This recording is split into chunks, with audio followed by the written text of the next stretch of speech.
The coffin lowered into the earth. My hands shook, but not from grief. Something was wrong. Too few tears, too much silence. My parents stood stiff, their faces carved out of stone. Then my phone buzzed. A text, unknown number. "I'm alive. That's not me in the casket." My blood froze. I typed back, fingers numb, "Who are you?" The reply came instantly. "Can't say. They're watching. Don't trust our parents."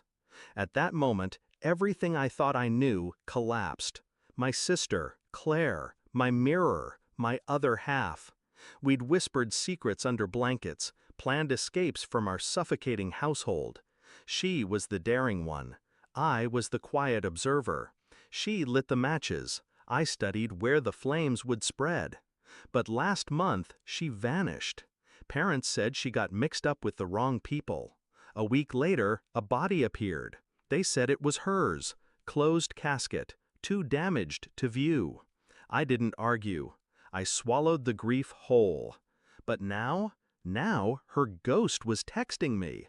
I started watching, not openly, quietly, studying my parents. Their late-night calls, their hushed arguments behind locked doors. The way my mother flinched when my father touched her arm. And then, bank transfers. I checked the old family computer, the one my father thought no one used. Buried in forgotten folders, I found the records. Large sums wired offshore. Dates aligned perfectly with Claire's disappearance. They hadn't just lost her, they'd sold her. Shock burned, then hardened into resolve. I didn't confront, not yet. I waited, planned, observed. Every plan needs timing. Every revenge needs patience. The texts kept coming, always cryptic, always urgent. Don't come looking, they'll find out. Play along. She was alive, somewhere, and my parents were the reason she wasn't here. So I built my net. Quiet calls to old contacts, favors cashed in, questions asked in shadows. I traced the money, followed the trail, a shell company, then another, and at the end, a private facility, 3 states away, a place that didn't exist on paper. That's where she was. Christmas Eve, that's when I made my move.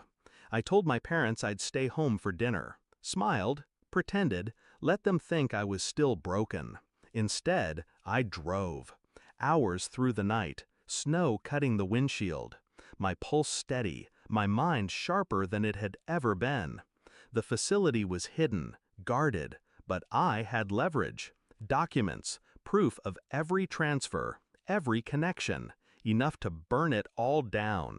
I used it like a blade, threatened exposure, bought access. And there she was, Claire, thin, pale, but alive.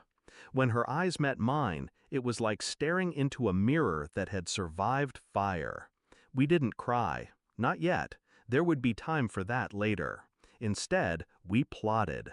I told her everything, the funeral, the texts, the money, the betrayal. She listened, jaw clenched, eyes colder than I'd ever seen. She wasn't broken, she was waiting, just like me.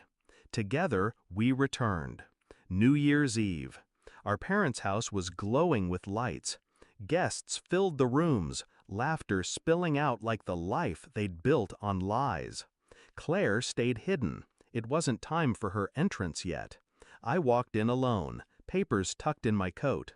Proof, bank records, contracts, enough to ruin them forever. At midnight, while champagne glasses rose, I tapped my glass. The room quieted. "I have an announcement," I said, calm, controlled. My father's eyes narrowed. My mother's hand tightened around her glass. Then the front door opened, and Claire stepped inside. The room froze. Glasses slipped from hands. Gasps choked the air. My parents' faces, white as the dead. "Surprise," I said softly. Claire moved beside me. Together, we laid the papers on the table, exposed everything. The money, the deals, the betrayal. "You buried a stranger," I told them, "and you sold your own daughter." My father stammered, my mother wept. Their guests recoiled, whispers spreading like wildfire. There was no escape. That night, the police came. The empire my parents built crumbled. Their friends turned away. Their names, once spoken with respect, became curses. And as they were led away, my father looked at me, eyes burning. "You planned this."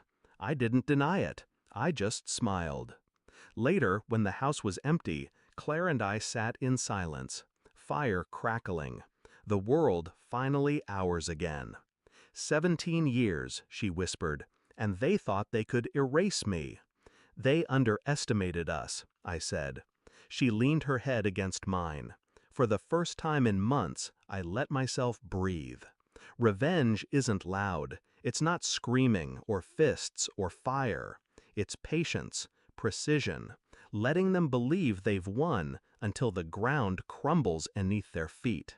And as I watched the smoke of our parents' empire rise, I knew one thing. They buried the wrong twin, and I was the one who dug them up.